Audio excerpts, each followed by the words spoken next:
നമസ്തേ, എല്ലാവർക്കും പുതിയൊരു വീഡിയോയിലേക്ക് വീണ്ടും സ്വാഗതം. അർത്ഥ കെ ആധാർ പർ ക്രിയ കെ ഭേദ്. നമ്മളിന്ന് പഠിക്കാൻ പോകുന്നത് അർത്ഥ കെ ആധാർ പർ ക്രിയ കെ ഭേദാണ്. ഹിന്ദിയിൽ ക്രിയയെ മൂന്നായി തിരിച്ചിട്ടുണ്ട്.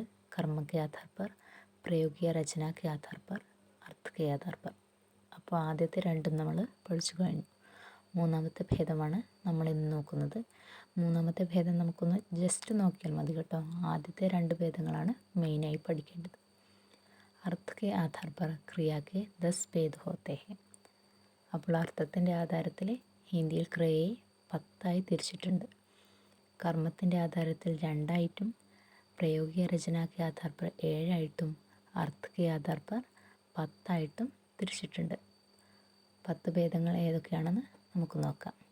ഒന്ന്, ആരംഭബോധക്. ആരംഭബോധക് എന്ന് പറയുമ്പോൾ എന്താ? പഠിക്കാൻ തുടങ്ങി എന്ന് പറയില്ലേ, പഠനേ ലഗ. അവകാശബോധക് 2.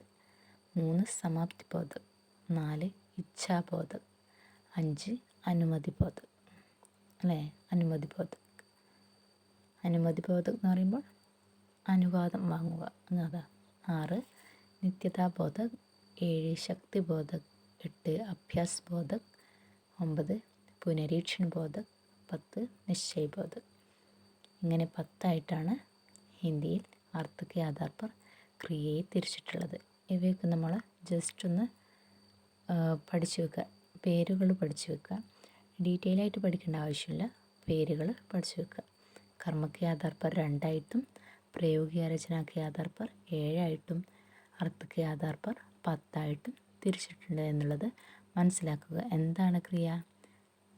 കിസി കാര്യ കർണിയ ഹോനെ കാ ബോധ് ഹോ. അപ്പോൾ എല്ലാവർക്കും വീഡിയോ ഇഷ്ടമെന്ന് വിചാരിക്കുന്നു. ധന്യവാദ്.